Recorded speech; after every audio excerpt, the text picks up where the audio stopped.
Muy bien, muchachos, ya para terminar lo que vendría siendo nuestro curso medio tropezado de semestre, estaríamos viendo la etapa 4 que habla de los procedimientos de las instalaciones eléctricas. Abarca muchas formas en las que se pueden hacer instalaciones y también pues es una manera en la que ustedes se pueden dar idea de cuántas diferentes o más bien cuántos tipos diferentes de instalaciones existen dependiendo de lo que se esté buscando en el proceso de trabajo que vayamos a realizar o el que vayamos a alimentar, al que le vayamos a suministrar energía. Las instalaciones eléctricas se dividen en muchos lados, principalmente se manejan las instalaciones eléctricas terrestres. Son, vaya, tienen prácticamente la misma cantidad de elementos que existen en las demás instalaciones, así como conductores, interruptores, transformadores, un método por el cual se puedan distribuir, que son las canalizaciones, y pues obviamente su función principal es que lleguen a alimentar un equipo o que lleguen a alimentar algún circuito para su utilización. Montajes eléctricos, pues obviamente nosotros tenemos que tener un proceso para realizar nuestro trabajo de manera en la que una persona que esté autorizada, que tenga el conocimiento, pueda hacer que los conductores, los interruptores, transformadores, las canalizaciones estén funcionando de manera óptima, que se estén instalando de manera adecuada. Para esto se requieren conocimientos específicos. Yo no les quiero decir a ustedes que no por el hecho de saber todo esto ustedes no estén calificados, pueden estar calificados, pero siempre existen ciertos cursos o conocimientos que se van aprendiendo de manera teórica y hay otros que también pues, se ocupan de manera práctica y a veces hasta empírica, ¿no? O sea, en el trabajo nosotros tenemos que ir desarrollando nuestro colmillo. Yo tengo muchos años trabajando como técnico, muchos años trabajando como electricista y aún así no me considero una persona que sepa lo suficiente en su campo, que es la electricidad, en el que me he especializado. De todas maneras, todos los días me interesa mucho saber y ver nuevos tipos de instalaciones, conexiones, etcétera, porque pues obviamente es parte de mi formación profesional. Y eso también me ayuda a mí en mi formación laboral, el momento de que yo pueda desenvolverme en más áreas de trabajo y tener más oportunidades de trabajo. Las instalaciones eléctricas pueden ser normales o especiales dependiendo de dónde se ubiquen. Si nosotros vamos a hacer una instalación eléctrica en una residencia, en un hogar, pues obviamente no necesitamos pulirnos tanto con lo que vendría siendo las protecciones del cable, el mismo cable en sí, las instalaciones eléctricas, etcétera, etcétera. Se manejan dependiendo la NOM, las instalaciones que se tienen que realizar, respetando lo que vendría siendo la NEMA. Si se acuerdan ustedes, pues la norma es donde viene la norma oficial mexicana, donde vienen todas las indicaciones de las instalaciones eléctricas y demás, para que nosotros podamos realizarlas de manera vaya estandarizada, que no existan diferentes tipos de instalaciones en diferentes lugares y que se respeten pues, los estatutos de seguridad y de precaución que se tienen ahí. Asimismo también las NEMAs, que serían los tipos de protección o más bien las características eléctricas con las que cuentan los productos que estamos trabajando. Todos los aparatos eléctricos, todo lo que tiene que ver con electricidad tiene una NEMA. Entonces, nosotros tenemos que respetarla y pues obviamente no sobredimensionar lo que vayamos a realizar. Dependiendo del área de trabajo es lo que nosotros tenemos que instalar. No porque queramos que algo sea más seguro implica que realmente vaya a funcionar su protección o su seguridad. ¿Está claro eso? Las instalaciones exteriores pues obviamente son las que se encuentran en intemperie, que se encuentran afuera y deben de contar con elementos de protección diseñados para ellas. ¿Para qué? Para protegerme de polvo, para protegerme de impactos de granizo, para protegerme de humedad, para protegerme de muchas cosas, incluso de animales. Existen instalaciones eléctricas subterráneas que también tienen ciertos componentes, los conductores, para animales que se meten ahí a roer los cables y evitar que haya un cortocircuito por culpa de un animalito que anduvo haciendo ahí sus travesuras. Y pues obviamente las instalaciones eléctricas especiales son las que se ubican en lugares sujetos a riesgos o peligros potenciales superiores a las instalaciones eléctricas comunes, que vendrían siendo las exteriores y las interiores o las residenciales. Un ejemplo de este tipo de instalaciones eléctricas: si yo trabajo en una fundición, obviamente tengo que considerar, como ya habíamos visto en la etapa 3, el sobredimensionamiento de cable. Debo de considerar la temperatura con la que voy a trabajar, más aparte la temperatura ambiente que se tiene.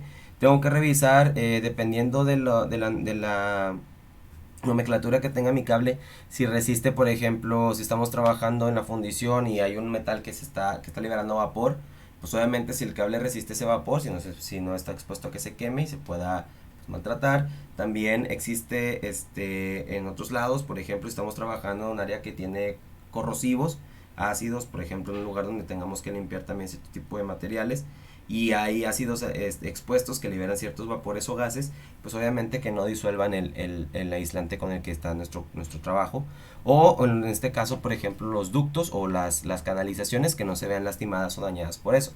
Acuérdense que no necesariamente tienen que ser de metal, pueden ser también de PVC. Entonces nosotros ahí tendríamos que evaluar el área donde vamos a trabajar para saber si tengo que instalar algo de metal o algo de PVC, dependiendo de lo que se está adquiriendo, ¿verdad? Esto sería una instalación completa, o más bien la cantidad de elementos completos que se tiene en una instalación eléctrica para pared delgada. Existen dos tipos. Pared delgada sería lo que está dentro de una instalación eléctrica residencial. Por ejemplo, dentro de una casa, podría ser también dentro de oficinas, lugares donde no se tienen altos cambios de temperatura, donde no está expuesto su humedad, donde no tiene necesariamente que llevarse algún método de protección esencial, ¿sí? Estas serían canalizaciones. Esto por aquí, por ejemplo, son codos que tienen aquí, si ustedes se fijan, un tornillo opresor en los extremos, y aquí tiene una tapa que vendría siendo un pequeño espacio de registro, se utiliza. Ustedes se fijan, aquí entran tres cables. Yo, por mi conocimiento como técnico, puedo decirles, ok, se trata de un circuito monofásico de 110. O si estamos desobedeciendo las normas de la NOM, podría decir, bueno, también podría ser un circuito monofásico de 220. ¿Cómo sabría yo eso? Dentro del código de colores de los conductores nos explica que existen varios tipos. Por lo general, los conductores de color negro son los que tienen la línea de conducción, lo que tiene corriente, lo que vendría a ser la línea. Los calibres o cables de color blanco se manejan como los conductores neutros, los cuales son los que se utilizan para completar el circuito, para que regrese la corriente a su punto. Y el conductor verde que se aprecia ahí, pues podría ser como un cable identificado para tierra.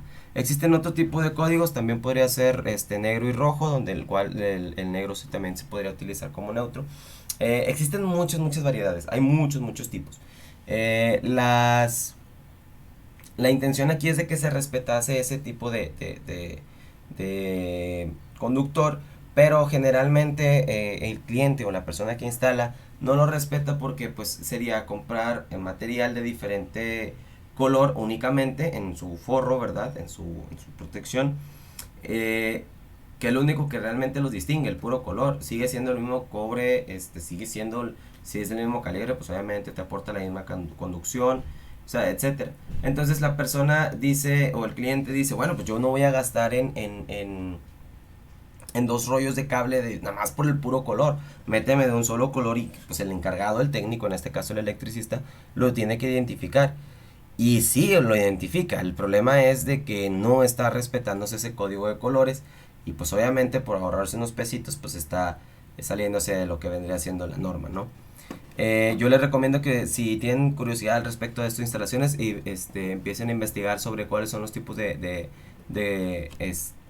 colores que se utilizan. Si no, pues si tienen alguna duda, ya saben, yo puedo platicar con ustedes y pues obviamente explicarles un poquito, ¿verdad? Esto vendría siendo un mecanismo de unión que se le llama acople. Igual tiene la misma función que que este codo. Sería nada más introducir lo que vendría siendo la canalización por ambos extremos. El tubo llega prácticamente a la mitad de lo que vendría siendo el acople, y aquí justamente por el interior tiene un pequeño topecito que impide que salga por el otro lado. De manera en la que cuando tú hagas los cortes, pues obviamente un tornillo apriete uno de los extremos y el otro pues también el otro, ¿verdad?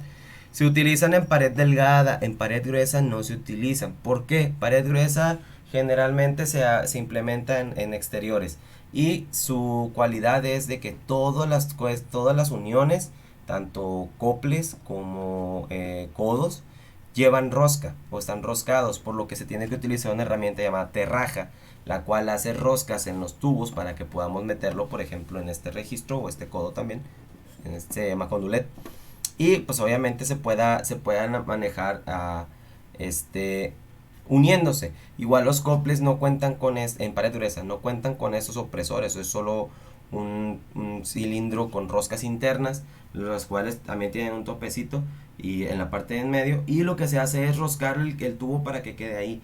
¿Por qué se hace de esta manera? Porque está en exterior.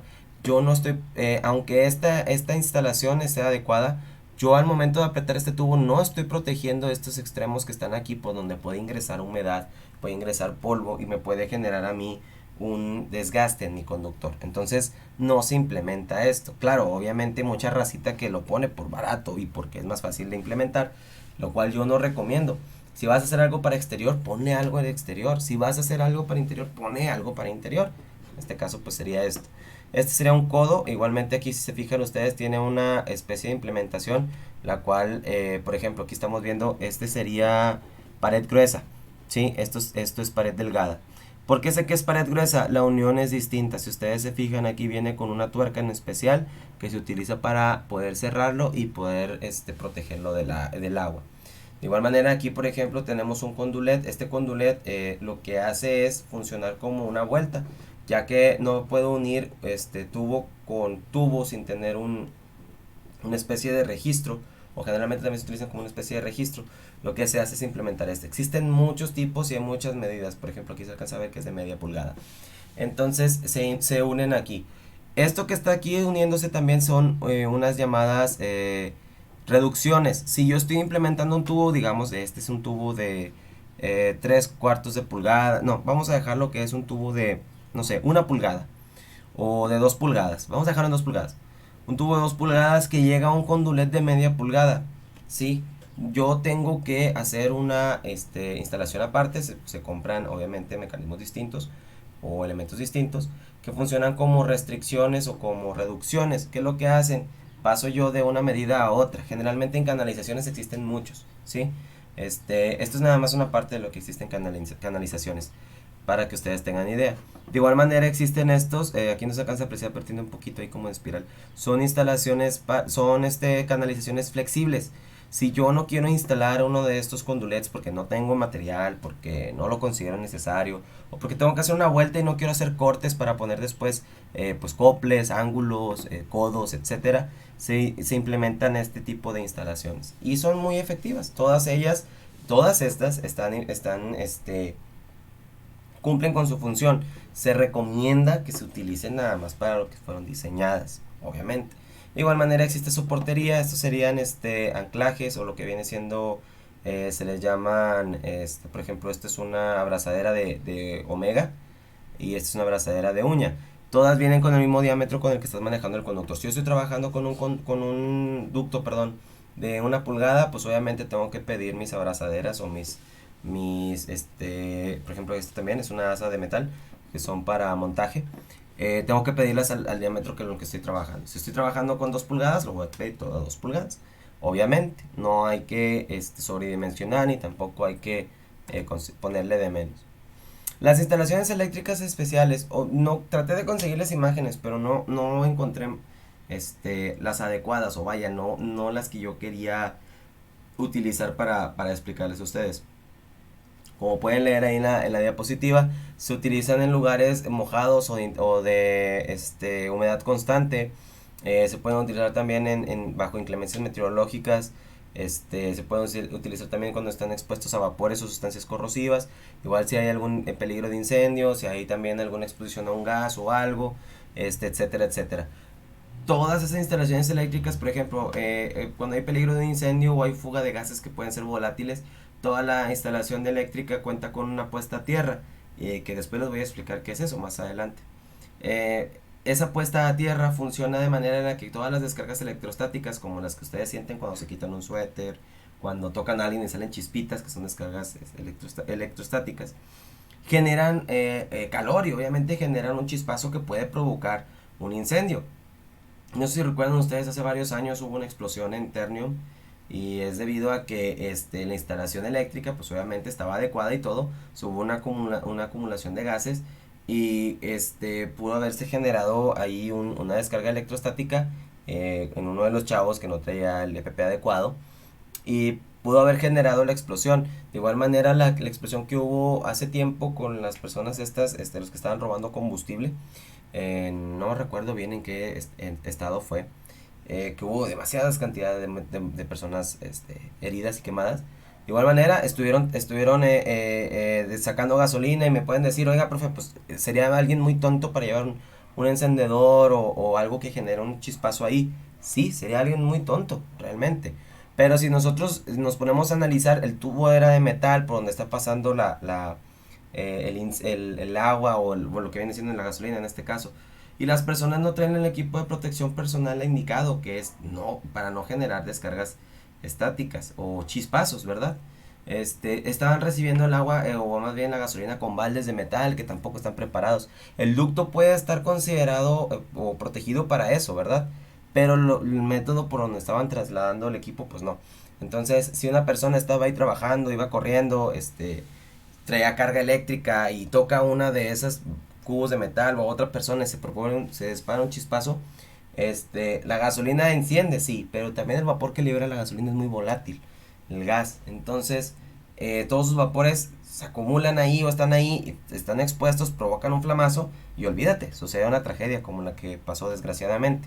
Entonces, existen instalaciones eléctricas especiales para ese tipo de cosas. Y es nuestra eh, responsabilidad el estar trabajando constantemente con las leyes adecuadas y también con los estatutos indicados para que podamos hacer instalaciones eléctricas ideales sin exponer a las personas a accidentes, ¿verdad? Por el uso que se destinan, existen varios tipos, residenciales, industriales, comerciales, lo que vendría siendo oficinas, edificios, etcétera. Hospitales también, instalaciones especiales, pues obviamente ya saben cuáles son las instalaciones especiales. Lo que es hospitales y lo que vendría siendo comerciales, se tiene mucho cuidado. Bueno, en todas se tiene cuidado. Pero por ejemplo, en hospitales tienes que tener cuidado en cuanto a lo que vas a instalar. Eh, Tiene que estar marcado el voltaje en el que se tiene que poner, tiene que tener un color distinto, por ejemplo, los contactos. Nosotros vemos que los contactos generalmente son blancos o en algunas veces son color como hueso. Acá tienen que ser todos de un color llamativo para que en dado caso que haya una emergencia o alguien tenga que conectar algo de manera pues, rápida, sepan dónde está el contacto, ¿verdad? De igual manera los apagadores cuentan con una luz especial que al momento que nosotros los apagamos se queda una cintilla fosforescente que indica dónde está el apagador para que nosotros podamos ubicarlo.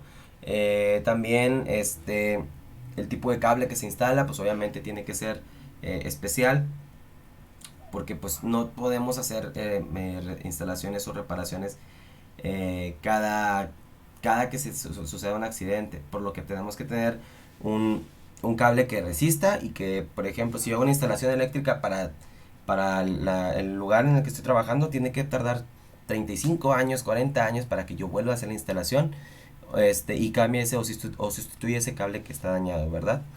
Eh, Cuentan con un montón de normas también. Hay contactos empotrados en el piso o a nivel de piso para que las personas también cuando pasan, pues si van a una estación especial para primeros auxilios, pues tienen que conectarse donde sea y que esté dispuesto o cerca de donde se tiene que colocar, ¿verdad? De igual manera los tableros de control, etcétera, etcétera. Todo tiene que estar marcado, tiene que decir que enciende, qué es lo que apaga, tiene que explicar todo prácticamente, ¿verdad?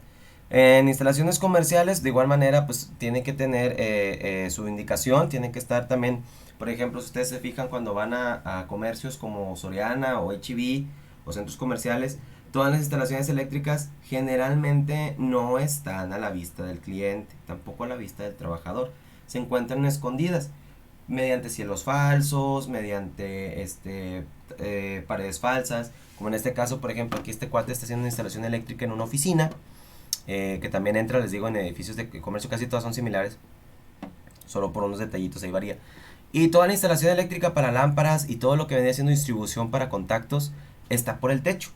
¿Sí? No lo van a ver los clientes o las personas que trabajan, no lo van a ver, no pueden verlo, no pueden, saber dónde se encuentra. Y eso es una manera también de protección para que las personas no anden curioseando, para que si llega a haber un accidente, pues haya también una protección ahí aparte, si hay un flamazo, un corto o algo, pues que esté también todo en condiciones ideales. De igual manera para que no suban animales y pues dañen también las instalaciones, etcétera. Y en instalaciones residenciales, pues obviamente lo desde su casa, así como la pueden ver. Estoy aquí, por ejemplo, una persona instalando un contacto de 110. Igual en oficinas y edificios, por ejemplo, aquí sería de edificios, sería lo mismo. Depende de lo que se vaya a instalar o cómo se vaya a instalar, es como nosotros lo vamos a adecuar. Si ahí van en centros comerciales, se fijan ustedes que hay islas donde están atendiendo gente, por ejemplo, venden helados o venden teléfonos, etcétera. Ustedes pueden ver que, bueno, ¿dónde está la conexión de la luz de estos vatos? Yo no veo que baje un cable, yo no veo que baje un tubo. Ah, bueno, la instalación eléctrica se hizo de manera terrestre, o sea, se mandó por tierra, por abajo. Y se salió con unos contactos como estos para que las personas pudieran disponer de energía y pudieran pues conectar sus equipos. Todo eso, ¿verdad? Por la forma de instalación también se pueden cambiar. Por ejemplo, es una instalación de superficie. Se encuentra de manera visible. Nosotros podemos ver aquí que tienen unos contactos, un apagador, que vendría a ser el apagador para esta luminaria que está acá. Acá tienen otro contacto. Y se maneja todo esto por canaletas. Aquí, por ejemplo, se hacen unas adecuaciones. Esto, por estética, no se hace. Es horrible. Está mal, ¿sí? Viéndolo desde mi lado profesional, yo les puedo decir, está mal. Yo lo que puedo hacer es, si voy a hacer una instalación eléctrica, tengo que hacerla bien. Obviamente vas a romper muro, vas a meter manguera o tubo o lo que tú quieras. Pues sí, pero es lo necesario. No voy a hacer instalaciones innecesarias. Que por ejemplo, si yo tuviera un chiquillo, un mocoso de 2 años, 3 años que anda curioseando, la canaleta esta se puede remover. Nada más tarde que la estiren. Y quedan los cables expuestos.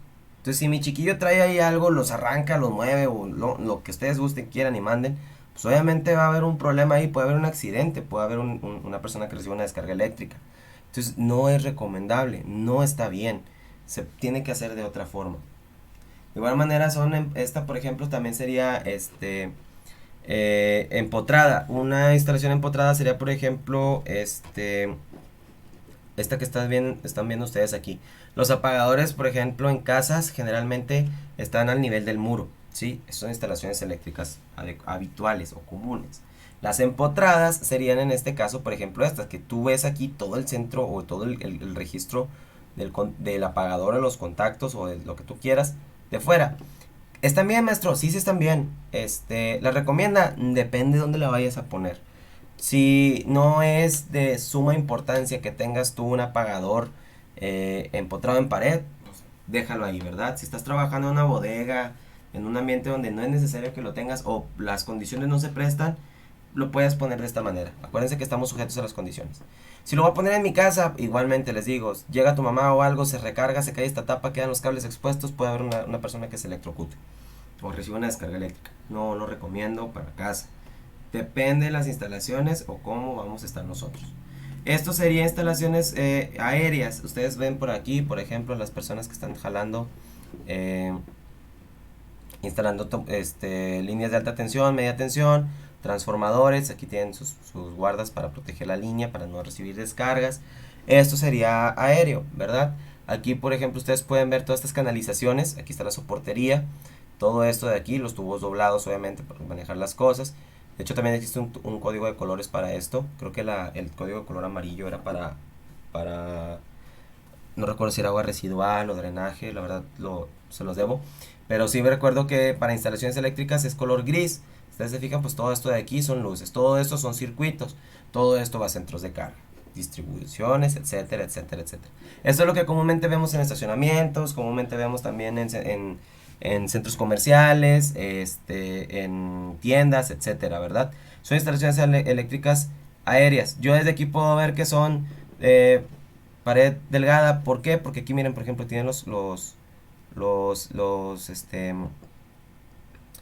dispositivos de unión, los elementos para unir, que vendrían siendo los coples, y la soportería, pues obviamente pues ahí se alcanza a apreciar. Entonces yo ya sé que esto es para pared delgada, o sea que va dentro o va en interior, y si es cierto, ¿verdad? Si te fijan, pues ahí está la losa arriba de concreto que está protegiéndolo de inclemencias climatológicas, etcétera. También es un ducto por el cual también van otro tipo de canalización, por donde van también cables. Son rectangulares y son también cilíndricos. Esto sería instalaciones eléctricas subterráneas o vía terrestre, ¿sí? Aquí, por ejemplo, están metiendo media tensión. Aquí están unas protecciones empalmes que se hacen para las líneas. Aquí están las líneas identificadas. Se fijan, pues la raza está trabajando con el equipo de protección personal indicado. Estos son los ductos por donde deben de salir. Y obviamente, pues aquí está un registro. Este sería el lugar donde si yo vengo a hacer una instalación eléctrica y la instalación eléctrica lleva mucho tramo, o sea, que van varios metros, se instalan lo que vienen siendo estos cuadros o estos registros. Aquí yo salgo con mi conductor o con mis conductores, dependiendo cuánto les puedo meter por el ducto. Dejo aquí una vuelta de 1 metro aproximadamente para que yo al momento de que llegue a hacer mantenimiento pues pueda levantar mi conductor en esa área y pueda realizarlo afuera sin estar adentro como estos chavos. Aquí por ejemplo puedo deducir que no hay línea, o sea que está desconectado, por eso ellos se pueden meter. En este caso pues lo están apenas haciendo poder trabajar y pues de aquí se distribuye hacia lo que vendría siendo otro lugar, ¿verdad? Aquí también puedo hacer empalmes para poder hacer nuevos circuitos en dado caso de que yo quiera instalar, por ejemplo, supongamos que aquí nada más hicieron una L, que van los cables de aquí y se dirigen hacia acá. Ah, bueno, pues aquí puedo romper yo y meter otro ducto o canalización y yo hago mi adecuación aquí para que este registro funcione, ¿verdad? Y que sea pues de manera eficiente por tierra. Los elementos más habituales en instalaciones eléctricas, esto es bien importante, como todo lo que les he explicado obviamente. Nosotros contamos con una serie de elementos que van desde el transformador, que vendría aquí por ejemplo esto sería la conexión de media tensión y nos bajaría al transformador y del transformador transformaríamos esos 1300 los 13200 volts los transformaríamos a 220 o a 110 dependiendo de la conexión que tengamos en nuestras casas, ¿verdad? Y de ahí iría la distribución a nuestra casita. Si recuerdan cómo estaban las conexiones cuando les estaba hablando de los paneles, pues aquí también van a tener una idea de cómo funciona esto. Lo primero es la cometida. La cometida es el punto de conexión desde tu propiedad hasta lo que vendría siendo la suministración de energía por parte de Comisión Federal de Electricidad en nuestro país, ¿sí? Y dependiendo de lo que estemos instalando, pues obviamente sería la cantidad de cables que le vayamos a poner. Si vamos a instalar, no sé, 220, pues obviamente tendríamos dos conductores y una línea de tierra que irían a conectarse a nuestro registro o a nuestro medidor, ¿verdad? Igual manera, pues si es 110, pues obviamente saldrían esos cables, ¿verdad? Esto sería parte de la canalización. Una mufa que sería una como seccionador o distribuidor en el cual nosotros meteríamos dependiendo de la instalación que vayamos a hacer, pues obviamente el conductor separado para poder identificarlo después, ¿verdad? De la mufa bajaría por un tubo conduit, que sería un tubo de metal que todos tenemos afuera de nuestras casas, si no me creen salgan a ver, y llegaría a nuestro medidor. Este diagrama, por ejemplo, lo suministra Comisión Federal para que nosotros sepamos cómo se debe hacer una instalación eléctrica. Llega a nuestro medidor, aquí se hacen las conexiones, y después de nuestro medidor sale a lo que vendría siendo nuestros termomagnéticos o nuestros sistemas de protección, ¿sí? Este medidor es el watómetro, batiómetro, depende cómo le quieran decir. Existen dos tipos, mecánicos y existen eléctricos también o digitales. Y es un equipo de medición el cual no les puede conseguir una imagen. Después les explico detalladamente cómo funciona. Pero lo que hace es, al momento de que la energía sea demandada, la que se está suministrando pasa a través de él por un extremo, sale por otro extremo y lo que hace es contar cuánta energía se está suministrando, ¿verdad? O cuánta energía se está adquiriendo. Tienen que estar protegidos contra inclemencias porque tienen que estar afuera. ¿Por qué? No deben de tener, no deben de estar dentro de la propiedad porque Comisión Federal tiene que tener acceso libre a su medición para revisar irregularidades, o sea, si te estás volando la luz o no. Entonces tienen que estar a la vista de la persona encargada de comisión, del técnico, para revisar. También cuando nosotros tenemos un problema en comisión o algo, se desconecta el medidor. ¿Por qué? Para evitar que siga consumiendo esa energía. Se desconecta y esa es la manera con la cual ellos cortan la energía también. Eh, También tenemos que considerar que como está expuesto a las inclemencias del clima, pues tiene que tener protecciones, tiene que estar en un lugar en donde tampoco haya vandalismo, que no haya personas que lleguen y los golpeen, etcétera, etcétera, etcétera, ¿verdad? Antes se tenían equipos muy, muy, muy, muy viejos que eran mecánicos, que funcionaban como una máquina eléctrica y contaban con un disco el cual contaba la energía que se iba suministrando. Se fueron cambiando por digitales para tener un mayor control, para automatizar también la demanda, los pagos, etcétera. Mucha raza nos recomendaba a nosotros, cuando estábamos estudiando, que si tenemos uno en casa que fuera mecánico, lo dejáramos. ¿Por qué? Porque las máquinas eléctricas generalmente tienden a ir bajando lo que vendría siendo su producción o su fiabilidad.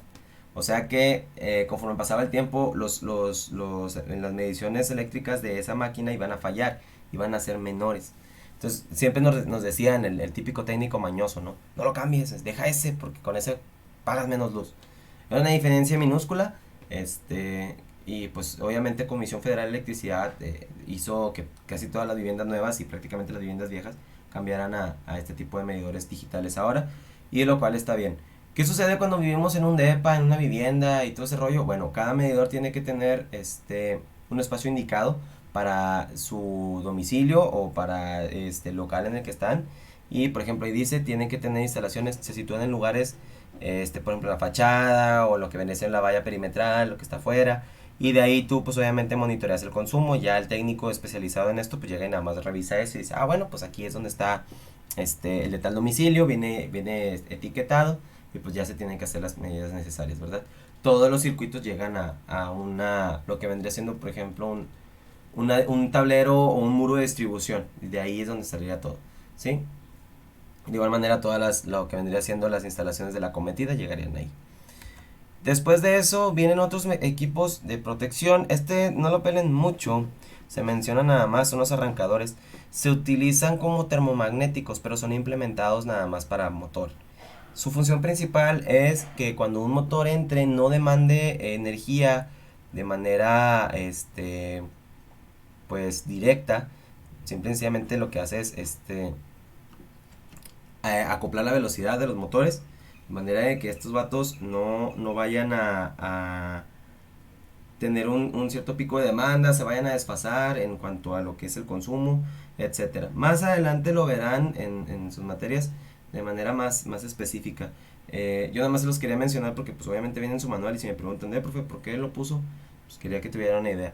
Esto es única y exclusivamente para motores, no se implementa como protección para hogares o para circuitos de otro tipo, únicamente para motores, ¿sí?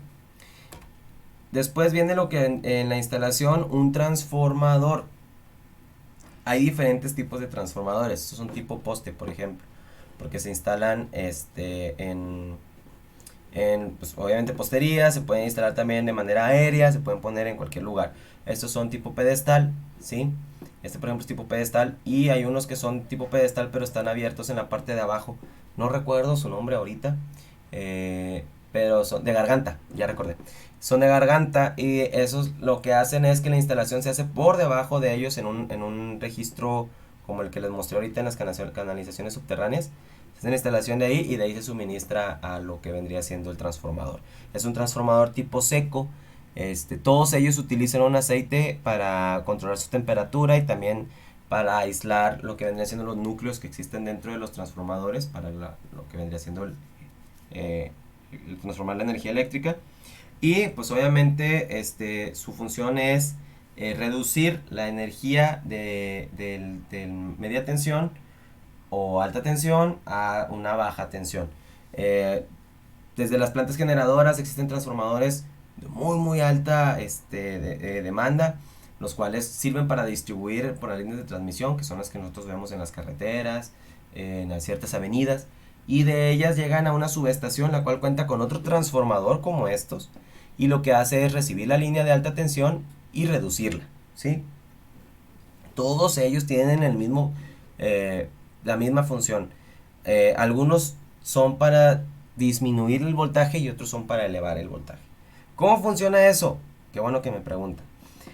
Ellos tienen un factor de transformación que dice, si yo por ejemplo tengo este transformador en estas líneas de aquí arriba, supongamos, sale 110 volts.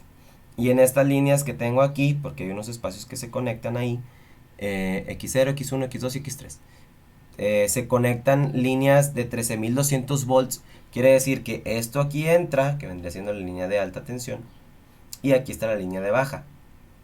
Por aquí salían los 110, aquí entran 13.000. ¿Qué pasa si yo le meto aquí 110? O sea que aquí no tengo conectado nada, o que conecto unos cables que no tienen voltaje. ¿Qué pasa si yo aquí suministro 110? Si yo suministro aquí 110, por este lado voy a recibir 13.200 volts. ¿Sí? No necesito, ¿cómo les diré? Es una propiedad, ¿sí? Más adelante van a llevar una materia en específico, creo que son motores, transformadores, no recuerdo bien cuál era.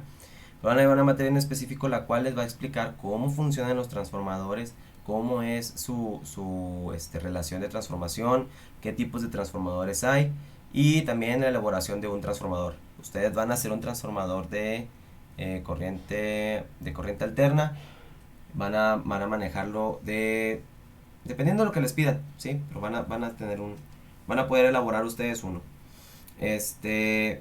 Para que estén al tanto de eso. Está muy interesante, la verdad. A mí me gusta mucho esa materia. Generalmente le imparte el maestro Valentín para que ustedes estén preparados con él para que vaya a pedirles, ¿verdad? Centros de carga. Su libro lo maneja como cuadros eléctricos. No me gusta ese nombre. Quiero que ustedes pues vayan aprendiendo cómo funciona, ¿verdad? Los centros de carga son cajas metálicas donde nosotros podemos disponer de interruptores termomagnéticos o controles para motores, circuitos eléctricos, etcétera, ¿verdad? Ya había hablado con ustedes de eso en la clase anterior y por ejemplo pueden ver ustedes varios tipos de los que existen, ¿verdad? Existen para un solo polo, para tres polos o lo que vendría siendo circuitos trifásicos o tres circuitos de dobles o monofásicos de dos polos, cajas donde vienen instalaciones eléctricas pues para más variadas, ¿verdad? Para más circuitos, etcétera, ¿verdad? Los cuadros generales pues obviamente son los que se ponen con un transformador en salida de su contacto en el interior general, se distribuye energía eléctrica a diferentes circuitos. Es un centro de carga habitual, ¿sí? Es un centro de carga común. Son estos de aquí también. Estos son centros de carga habituales. Para que no se me asusten, ¿verdad? Existen también cajas de distribución y centros de control de motores. Las cajas de distribución son también llamados tableros de distribución. Si ustedes se fijan aquí tenemos nosotros un tablero de distribución trifásico.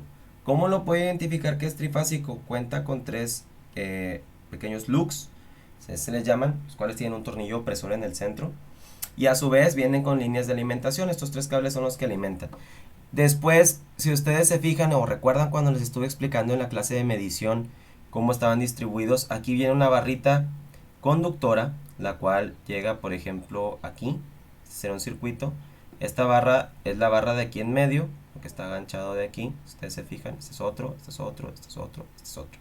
Y esta barra de acá llega a lo que vendría siendo esta primera de aquí, esta de aquí, y así se van, ¿no? ¿Por qué les hago esa hincapié?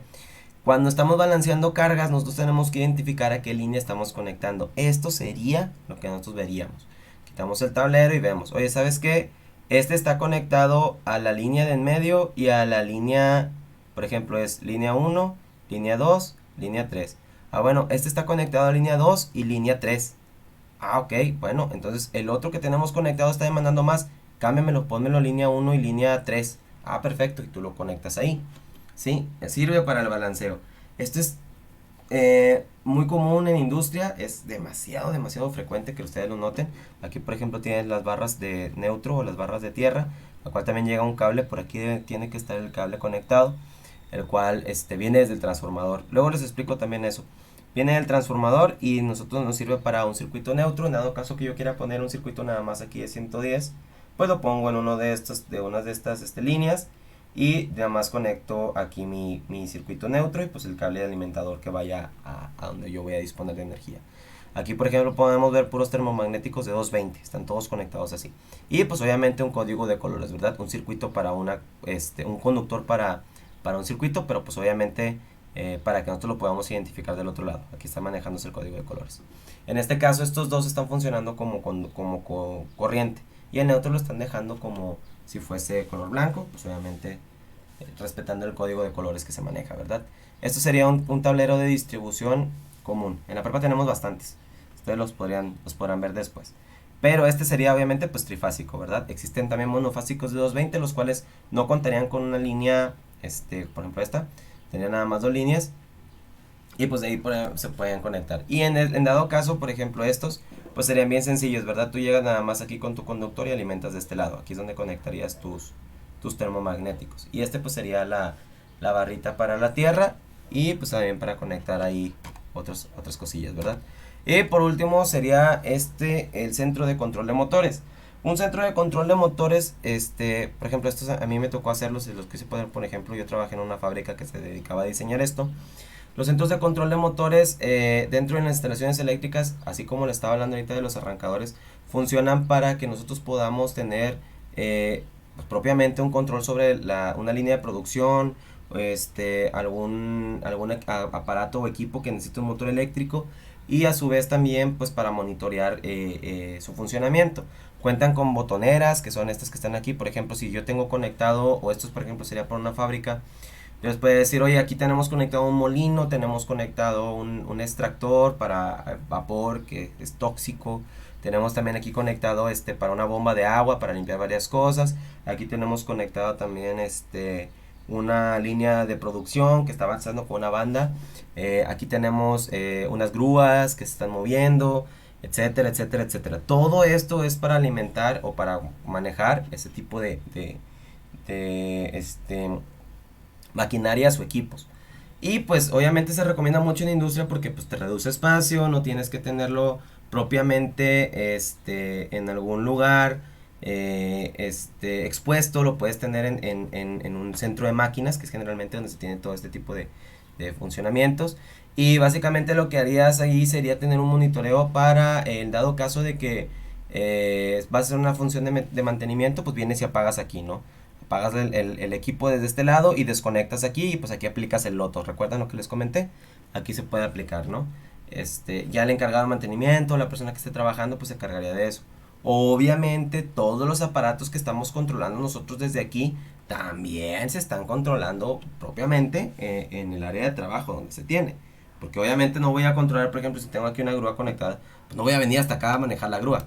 Tendría que hacer otro tipo de monitoreos por ahí, ¿verdad? Y pues ya se me está acabando la pila. Así que lo vamos a dejar por ahí. Más tarde les subo lo que vendría siendo la continuación de esta clase.